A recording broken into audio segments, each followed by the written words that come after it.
thing a little bit bigger and move it to where people could see it. Dratch, the license fees are going to cause quite a few not to bother getting licensed. And I don't know if that's necessarily true. I look at GMRS licenses and they were $70 for a license, no test. Last year I did a lookup on it, and there was like 100,000 GMRS licenses that had been issued in the United States, and I would say most of them went to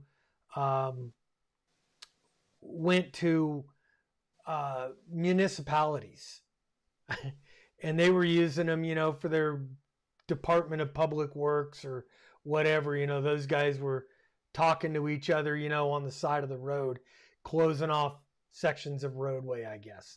Who knows? But I think that's comparing apples to oranges. This is more of a hobby unto itself rather than the hobby that augments another hobby or activity. So I think you're still going to have enough people that'll take the test, that will pay $35, not $70. I agree. If it was $70, that might kill quite a bit.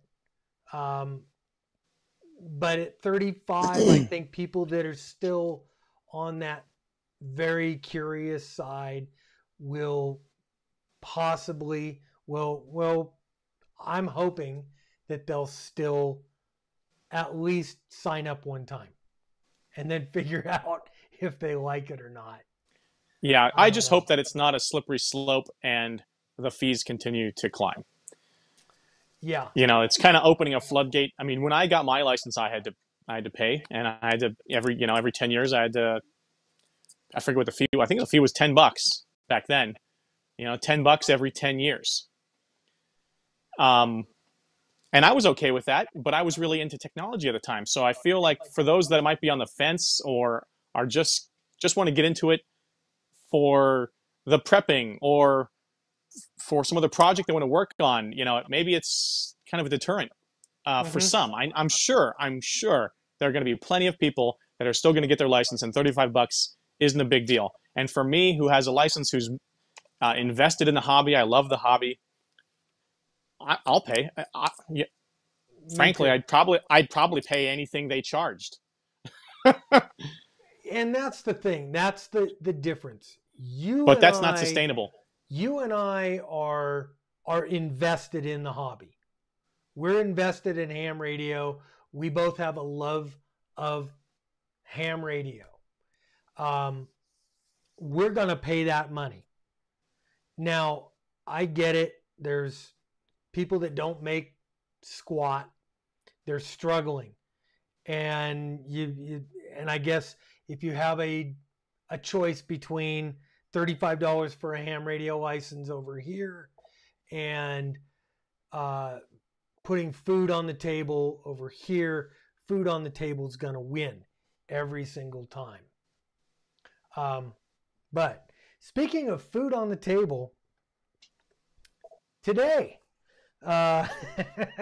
lunch and ham radio, my gas station sushi. This is left over from the other night. So I will, I'm going to have a piece. I'm having a bagel right now. Isn't that awesome?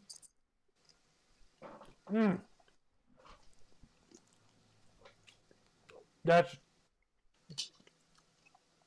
sorry for the dead air, guys. Yeah. We're both eating at the same time. I'm going to have to check my teeth. I don't care. Bad hair, I don't care. Let's see. Let me get everything back up here. Now we're back. Great. Okay. Let's get a few more comments. And guys, remember, if you have a comment that you really want to get on the air, super chat. A $1 super chat gets you to the front of the line. Otherwise, I'm just trying to scroll through these things, trying to figure out anything that might catch my eye.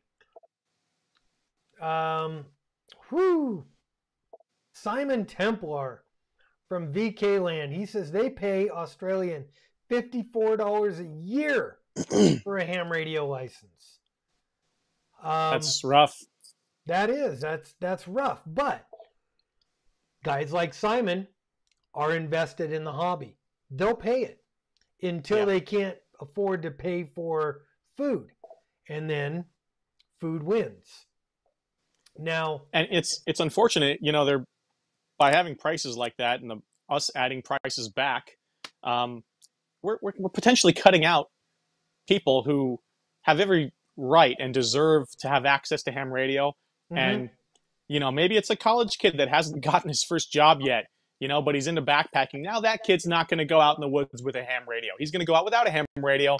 And unfortunately, he might make the news, you know, whereas if he could have afforded just the Baofeng, right, instead of the Baofeng plus the license fee, which deterred him from getting into the hobby.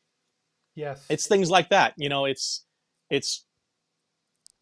cutting a lot of people out just from the hobby just because they can't afford, or they're concerned about affording getting into it. Sure. And I don't see why we're charging the 35. It's $35, right? It's $35. And Marlon Thompson here, he says, let's not forget that it's for a 10-year license. So it's more like $3.50 a year for the $35 license. And yes, Marlon, when you amortize it out, yes. But people that are getting in for the very first time are looking at the expense. $35 for the Baofeng, $35 for the privilege of using the Baofeng or pressing the button. Seems it's a lot higher. They don't care about 10 years down the road. They're thinking about, what am I into today? What is my interest right this very minute? Yeah, and my confusion with it is, okay, so we went from, when I got my license, it was $10 plus the test fee, right? And then, you know, $10 every 10 years after that. That made sense at the time because they were doing paper. They would mail you a paper license, okay? There was a person who had to handle all that, or people that had to handle all that paperwork. That made sense. You know? Yes. Paper's not free, labor's not free. So then we went to paperless, right? So they just got rid of the $10 fee. That also made sense. The FCC is raking in huge bucks from telecommunications industry is going through the roof. There's so many businesses that are utilizing Spectrum. It's outrageous how much. I'm surprised we can even communicate with all the RF that's being pumped out. You know, I'm surprised there isn't even more interference. But anyways, they're getting a ton of money. Why do they need our little ham radio money, which is a small group? And we're going through the same FCC system to register. The system that's already well funded from all the other FCC licenses out there, just billions of dollars. Yes. So none of that makes sense to me. We're very underutilizing a system with how many hams are in the United States? Is it 300,000? In the United States, it's about 750,000, 800,000. Okay, 750. I mean, that's not a lot of people. No. When you factor in the percentage of the population. So why did we go from it made sense to not charge because we're not utilizing any paper and really not tasking their network to all of a sudden we have to charge you now because a clerical rule that, we found this clerical rule that says we have to charge you because it says so. But they haven't given a legitimate reason, I don't think they've given a legitimate reason as to why we're being charged. And I think that's my biggest beef with it, is that it doesn't seem justified. If there was justification for it, like if they were going to send me a nice, pretty license in the mail, and there's some dude that has to physically handle paperwork and do something, that would make sense. But it's all automated through the system, and there's very little human interaction going on. So where's the money going? Yeah. What's the money for? I agree. You get no argument out of me for that. Yeah. Whatsoever. The fact of the matter is, yeah, you don't even get a license sent to you in the mail. You get to print your own license.